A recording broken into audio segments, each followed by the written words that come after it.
وعلیکم السلام ورحمۃ اللہ وبرکاتہ۔ الحمد للہ رب العالمین، والصلاة والسلام على من كان نبيا وآدم بين الماء والطين وعلى آله وأصحابه أجمعين، أما بعد، فأعوذ بالله من الشيطان الرجيم، بسم الله الرحمن الرحيم،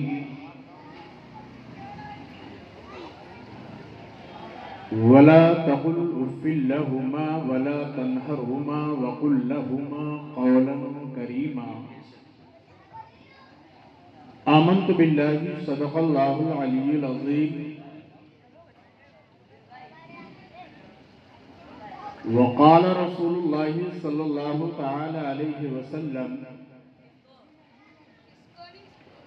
لا يؤمن أحدكم حتى أكون أحب إليه من والده وولده والناس أجمعين. وصدق رسوله النبي الأمين الكريم، ونحن على ذلك لمن الشاهدين والشاكرين، فالحمد لله رب العالمين.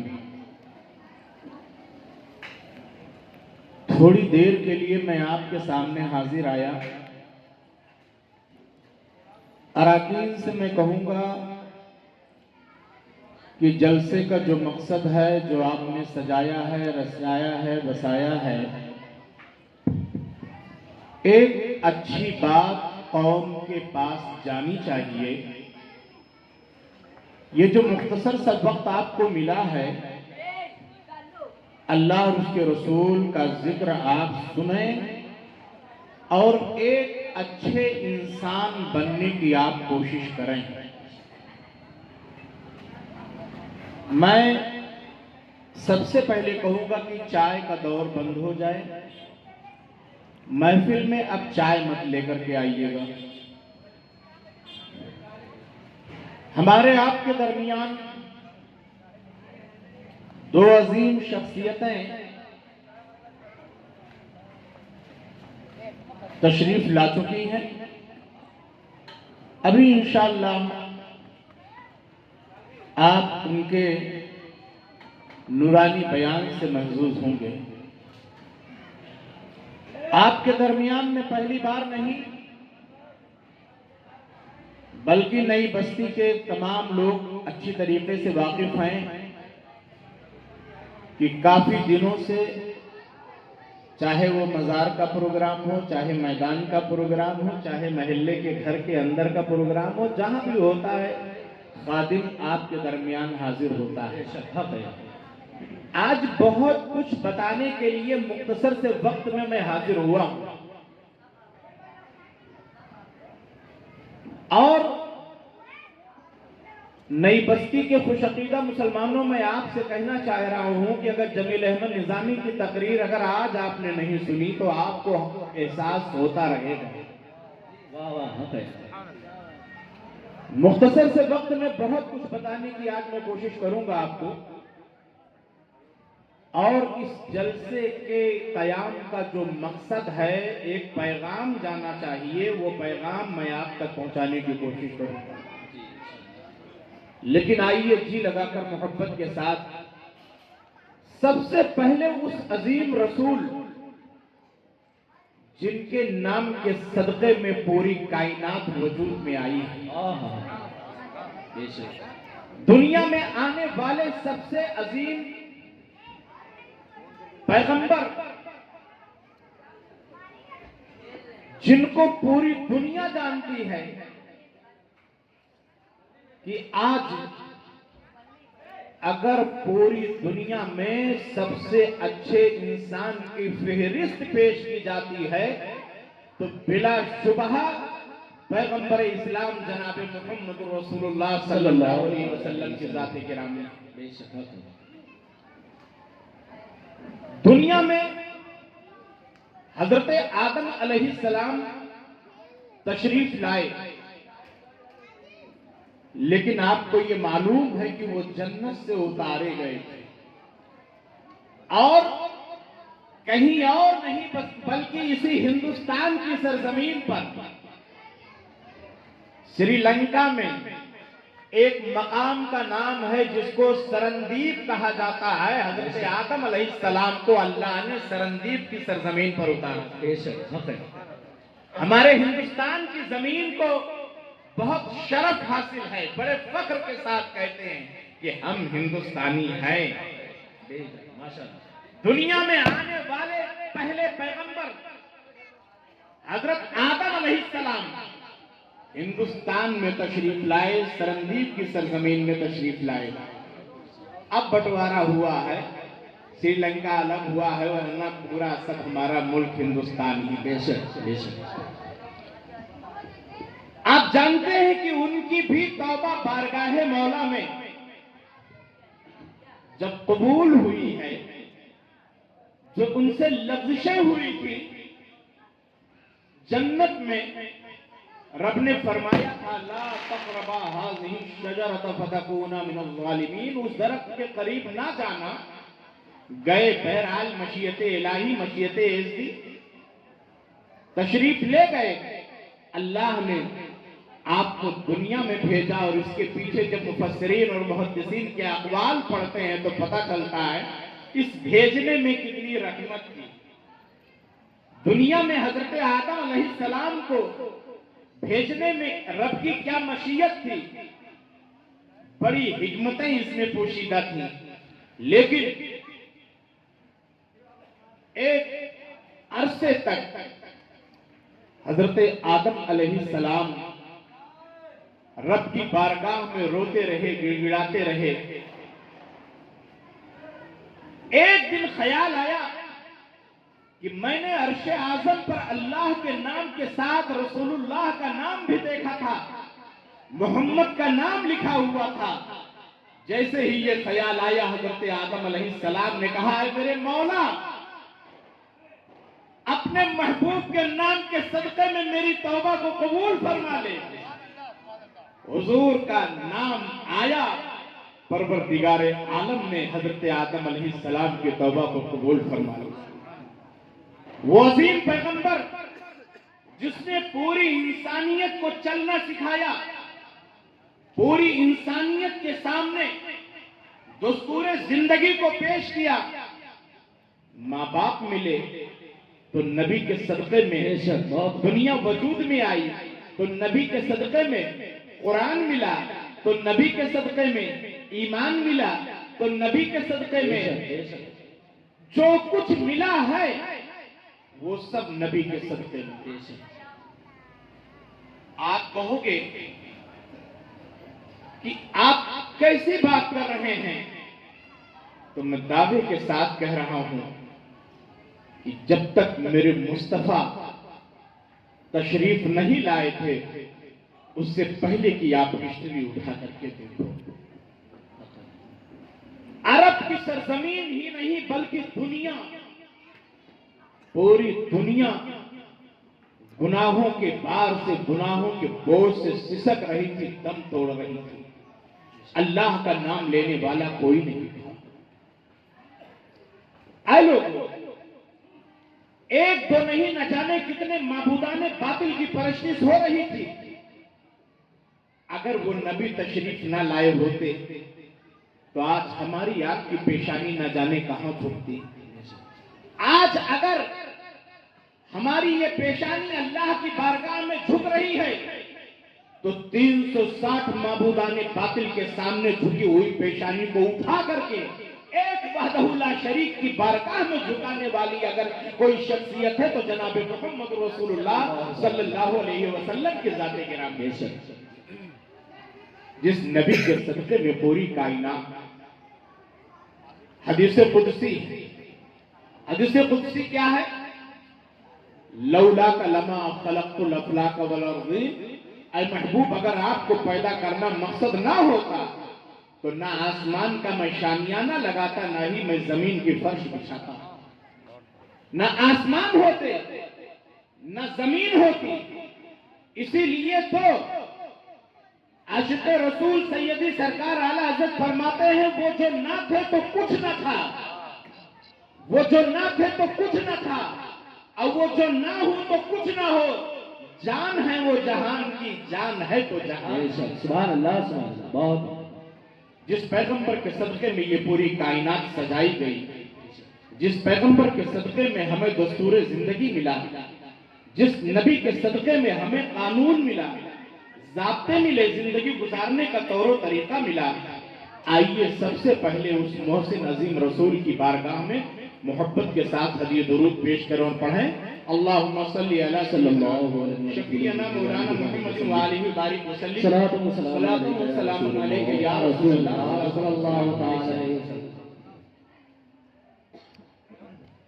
میری تقریر آج والدین کے تعلق سے ہوگی،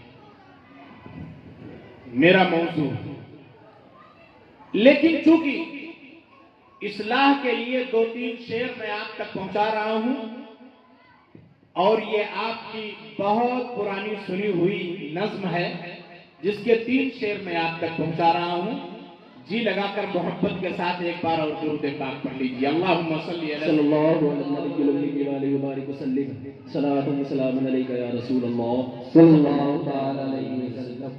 اسلام کا ہر رکن یہی دیتا ہے صدا،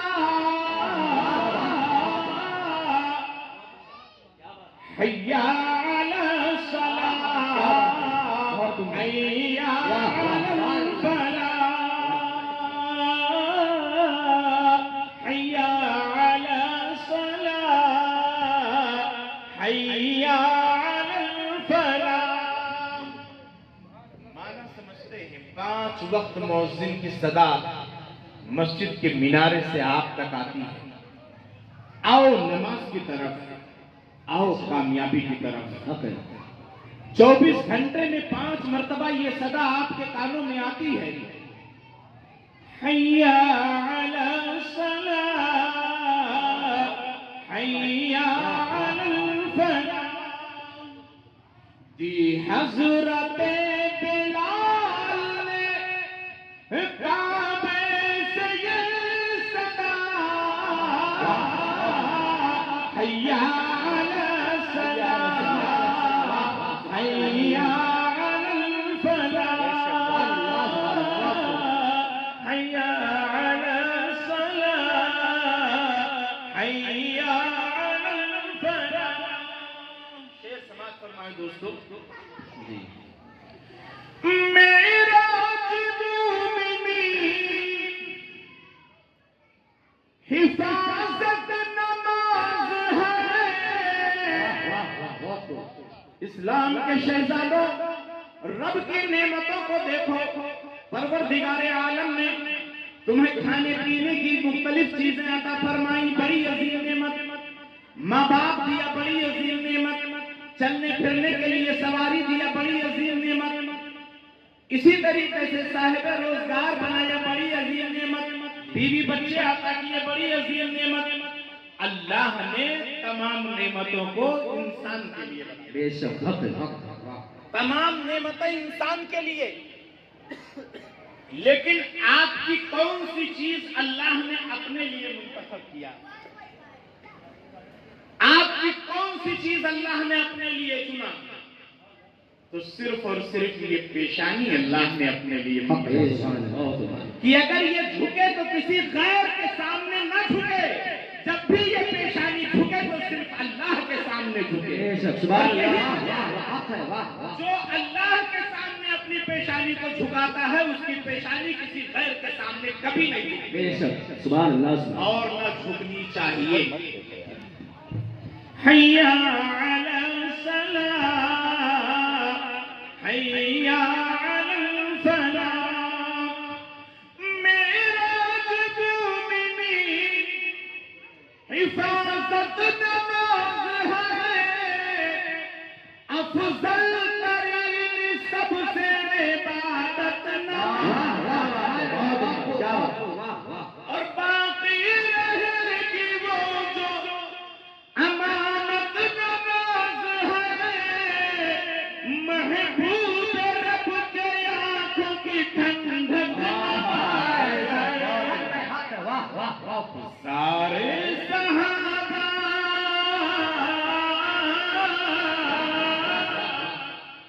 سارے صحابہ کا تھا یہی کام برملا حیا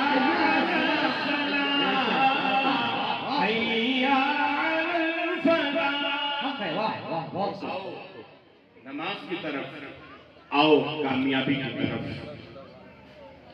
درس قرآن اگر ہم نے بھلایا ہوتا، یہ زمانہ نہ زمانے میں دکھایا ہوتا۔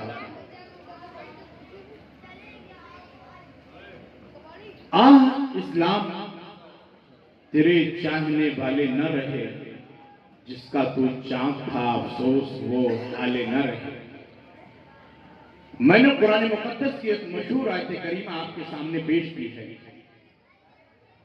رب ارشاد فرماتا ہے وَلَا تَقُلْ اُفٍّ لَهُمَا وَلَا تَنْهَرْهُمَا وَقُلْ لَهُمَا قَوْلًا كَرِيمًا۔ اپنے ماں باپ کو اف تک نہ کہو، اپنے ماں باپ کو اف تک نہ کہو۔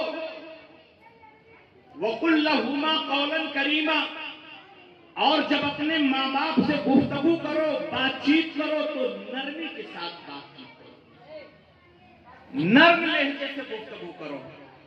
یہ کون سکھا رہا ہے؟ یہ درس پروردگار عالم دے رہا ہے۔ رب فرما رہا ہے ماں باپ کی قدر کرو، ماں باپ کی عزت کرو، ماں باپ کا احترام کرو۔ ماں باپ کے لیے رب فرماتا ہے، کہیں کہیں رب فرماتا ہے وَبِالْوَالِدَيْنِ إِحْسَانًا، والدین کے ساتھ اچھے سلوک کرو۔ کہیں فرماتا ہے انہیں اف نہ کہو، جب ان سے بات کرو تو نرمی سے بات کرو۔ اے اسلام کے شہزادوں، آج ہمارا اور آپ کا معاشرہ اتنا تباہ ہو گیا ہے، اتنا بگڑ چکا ہے کہ آج جب باپ ضعیف ہو جاتا ہے تو لڑکے اس کے سامنے اپنی نگاہ کو چڑھا کر کے اپنے باپ سے گفتگو کرتے ہیں۔ آج ماں بلاتی ہے تو بیٹا جھٹکارتے ہوئے چلا جاتا ہے۔ آج ماں جب پکارتی ہے کہ بیٹے میری ایک بات سن لو، بیوی کو لے کر کے گاڑی اسٹارٹ کر کے بیٹا چلا جاتا ہے۔ میں آپ سے پوچھنا چاہتا ہوں اے اسلام کے شہزادوں، آپ نے کیا سمجھا ہے؟ آپ اتنے بڑے نہیں ہو گئے ہیں، بلکہ ماں نے 9 مہینے تک اپنے شکم میں آپ کو رکھا ہے۔ 9 مہینے کی تکلیف پر کبھی آپ نے نظر ڈالی ہے؟ وہ ماں جس نے اپنے رات اور دن کے ہر وقت کو آپ کے لیے خرچ کیا ہے اور سوچا یہ کہ میرے بیٹے کو میرے کسی نقل و حرکت سے تکلیف نہ ہونے پائے۔ ماں نے 9 مہینے تک جب آپ کو اپنے پیٹ میں رکھا تو کتنی تکلیفیں اٹھائی ہیں۔ رات میں نیند نہیں آئی تو نہیں سوئی ہے، اور دن کے اجالے میں اگر اسے الجھن پریشانی رہی تو اس نے کاٹ لیا ہے۔ اے اسلام کے شہزادوں، درد پہ درد اس نے سہا ہے۔ ایک تو راتیں نہیں، نہ جانے کتنی راتیں ماں نے مشقتوں اور پریشانیوں سے جھیلا ہے، صرف اس لیے جھیلا تھا کہ میرا بیٹا ہے، میرے بیٹے کو کوئی تکلیف نہ ہونے پائے، میری بیٹی ہے، میری بیٹی کو کوئی تکلیف نہ ہونے پائے، میری اولاد کو کوئی تکلیف نہ ہو۔ اے لوگوں، جب ماں کی ولادت ماں کے شکم سے بچہ پیدا ہوتا ہے تو وہی بچہ جب ماں کے گود میں آتا ہے تو اپنے سینے سے ماں لگا لیتی ہے، اب میرے بیٹے کو دودھ چاہیے، اپنے خونے جگر پلاتی ہے، اپنے لگتے جگر کو اپنا خونے جگر پلا کر کے پرورش اپنے بچے کی کر رہی ہے، اور اپنے بچے کو خوش رکھنے کے لیے، اپنے بچے کو تکلیف نہ ہو، ماں اپنے بچے کو سینے سے ہمیشہ لگائے رہتی ہے۔ رات بھر اگر بچہ نہیں سوتا ہے تو ماں نہیں سوتی ہے، اگر رات بھر بچہ بار بار پیشاب کرتا ہے تو ماں گیلی جگہ پر اپنا سو جاتی ہے اور اپنے بچے کو اپنے سینے سے لگا لیتی ہے۔ اے اسلام کے شہزادوں، میں آپ سے پوچھنا چاہتا ہوں، ماں نے کتنی محبت بچپن میں آپ سے کیا تھا، کتنی مشقتیں ماں نے آپ سے جھیلی تھی، اسی دن رات کے لیے جھیلا تھا۔ اس ماں سے پوچھو، ایک صحابی رسول ہے، انہوں نے اپنے ماں کو اپنے کندھے پر بٹھا کر کے خانہ کعبہ کا طواف کرایا، حج کرایا، عمرہ کرایا، بارگاہ رسول میں حاضر ہوئے، عرض کیا یا رسول اللہ، کیا میں اپنے ماں کے فرض سے آدھا ہو گیا؟ تو پیغمبر اسلام علیہ السلام ارشاد فرماتے ہیں، اے میرے پیارے صحابی، سنو سنو، تم کہتے ہو کہ کیا میں اپنے ماں کے فرض سے آدھا ہو گیا؟ ارے ماں کے پیٹ سے پیدائش کے وقت تکلیف کا ایک جھٹکا محسوس ہوا تھا، اس ایک جھٹکے کے برابر بھی تم نے اس کے حق کو نہیں ادا کیا ہے۔ ماں کے حقوق سے کب تو سبکدوشی ہو سکتی ہے؟ پیغمبر اسلام علیہ السلام فرماتے ہیں اے لوگوں اپنی ماں کی قدر کرو، ماں کی عزت کرو، ماں کا احترام کرو۔ رب فرماتا ہے کہ وَقُلْ لَهُمَا قَوْلًا كَرِيمًا، اپنی ماں سے گفتگو کرو، اپنے باپ سے گفتگو کرو تو بہت نرمی کے ساتھ کرو۔ اے لوگوں قرآن نے کون سا ایسا شوشہ اور گوشہ ہے جو زندگی گزارنے کے لیے اجاگر نہیں فرمایا ہے؟ قرآن نے انسان کو زندگی گزارنے کے لیے ہر شوشے اور گوشے کو واضح فرما دیا ہے۔ اے لوگوں آج کا جو معاشرہ ہے، آج باپ کو بیٹا ڈانٹ رہا ہے، بیٹا 1 روپے باپ کو نہیں دے رہا ہے، ماں کو نہیں۔ لیکن آپ سوچو کہ جب آپ جو ہے شیر خارگی کے عالم میں تھے تو ہر طرح سے باپ کی تمنا یہ تھی کہ میں اپنے بیٹے کو اچھا کپڑا پہنا دوں، میں اپنے بچے کے دودھ کا اچھا انتظام کر دوں۔ باپ جو ہے دن بھر محنت اور مزدوری کر کے اور کما کر کے لاتا تھا، وہ اس لیے لاتا تھا تاکہ بچے کی ہر ضرورت نہ پوری کر سکے، اپنے شریک حیات کے دامن میں لا کے ڈال دیتا تھا۔ اے شریک حیات، میرے بیٹے کو کوئی تکلیف نہ ہونے پائے، میرے بچے کو کوئی تکلیف نہ ہونے پائے۔ دن بھر پھاوڑا اٹھایا، دن بھر بوجھ اٹھایا، دن بھر دھوپ میں دوڑا، تب چند روپے کما کر کے لایا۔ وہ کس کے لیے لایا تھا باپ؟ وہ صرف اور صرف آپ کے لیے لے کر کے آیا تھا۔ آپ شیر خارگی سے اور آگے بڑھتے ہیں، جب آپ کا شعور بیدار ہوتا ہے۔ ماں نے کہا ہم تو نہیں پڑھ سکے ہیں، باپ نے کہا ہم تو جاہل رہ گئے ہیں، ہم نے BA نہیں کیا ہے، ہائی اسکول نہیں کیا ہے، انٹر نہیں کیا ہے، ہم نے نہیں پڑھائی کی ہے آگے، لیکن میں نہیں چاہتا کہ میرا بیٹا جاہل میری طریقے سے رہے۔ وہی باپ محنت مزدوری کر رہا ہے، رکشہ چلا رہا ہے، گاڑی چلا رہا ہے، مٹیاں ڈھو رہا ہے، کنسٹرکشن کا کام کر رہا ہے، محنت و مشقت سے اپنے اوپر بوجھ لاد کر کے پورے دن محنت مزدوری کرنے کے بعد میں شام کو مزدوری لے کر کے جب آتا ہے تو کہتا ہے اے شریک حیات، بچہ میرا بڑا ہو گیا ہے، اسکول میں اس کا نام لکھا دو تاکہ میرا بیٹا کچھ پڑھ لکھ لیتا ہے۔ اے میری شریک حیات، میری طرح بچہ نہ رہے، میں نے نہیں پڑھا لیکن میں چاہے محنت کروں چاہے مزدوری کروں، میں اپنے بچے کو ضرور پڑھاؤں گا۔ اللہ اکبر۔ ایک باپ کی تمنا آپ کے لیے ہوتی ہے، باپ اپنے بیٹے کو پڑھانے کے لیے جب تیوہار آتا ہے تو وہی باپ اپنا پرانا کپڑا پہن کر کے عید کر لیتا ہے، لیکن کہتا ہے شریک حیات میرے بچے کے لیے اچھا کپڑا ہونا چاہیے۔ ماں کہتی ہے میرے بیٹے کے لیے اچھا کپڑا ہونا چاہیے۔ ماں باپ اپنے خرچے کو روک دیتے ہیں، اپنے بچے کی خوشی کے لیے بچے کے لیے اچھا انتظام کرتے ہیں۔ یہ 1-2 سال کا عرصہ نہیں ہوتا ہے، 20 سال 22 سال تک ماں باپ ایک بچے کے لیے اس کے شب و روز کو دیکھتے ہیں اور محنت و مشقت کرنے کے بعد میں اپنے بچے کو پڑھاتے ہیں۔ مکتب کی زندگی سے نکالا، پرائمری زندگی سے نکالا، آپ کو ہائر ایجوکیشن کے لیے انٹر کالج تک پہنچایا۔ اے لوگوں جب آپ جو ہے اس لائق ہو گئے، گریجویشن کمپلیٹ کر لیا، صاحب روزگار ہو گئے، آپ جو ہے آپ کی پڑھائی مکمل ہو گئی، اب آپ نوکری کرنے لگے، اب آپ کے پاس جو ہے ایک موقع ایسا بھی آتا ہے، ماں باپ اپنے آنکھوں میں سپنا سجاتے ہیں اپنے بیٹے کے ہاتھوں کو، اپنے بیٹے کا نکاح میں جس دن کر دوں گا اسی دن جو ہے میں ایک بڑے فرد سے سبکدوش ہو جاؤں گا۔ ماں کا سپنا ہوتا ہے اپنے بیٹے کے لیے اچھی بہو لے کر کے میں آؤں گی، جو کچھ میری دولت ہے میرا بیٹا وارث ہوگا، جو کچھ دولت ہے میری بہو وارث ہوگی۔ اپنے بیٹے اور بہو کے لیے ماں نے سپنے سجائے، وہ بھی دن بھی آیا کہ جب ماں باپ نے اپنے بیٹے کے سر پہ صحرا باندھ دیا ہے اور اس کی شادی کر دی ہے، اور وہی بیوی جیسے ہی گھر میں آتی ہے فوراً ماں باپ کی طرف تیکھی نظر بیوی کی ہو جاتی ہے۔ اے اسلام کا شہزادو، آنے والی بیوی دوسرے کی بیٹی ہے، دوسرے کے گھر سے آئی ہے، جب اگر آپ اپنے ماں باپ کی تعظیم کرو گے تو آنے والی بہو بھی عزت کرے گی، وہ بھی تعظیم کرے گی۔ لیکن اگر آج آپ نافرمان ہو گئے اور آپ اپنی بیوی کے سامنے اپنی ماں کو جو ہے ڈانٹنا شروع کر دیا، اپنے باپ کو شروع کر دیا ڈانٹنا، تو اس بیوی کے ذہن و فکر میں کیا بات بیٹھے گی؟ جب ان کا بیٹا ان کو کچھ نہیں سمجھتا ہے تو میں کیوں سمجھوں؟ آپ جواب دو گے، بہو بھی جواب دینا شروع کر دے گی۔ میں آپ سے پوچھنا چاہتا ہوں، کل تک ماں باپ نے کمایا تھا تو آپ کو سجایا تھا، کل تک ماں باپ نے کمایا تھا تو آپ کو پڑھایا تھا، کل تک ماں باپ نے کمایا تھا تو آپ کو پہنایا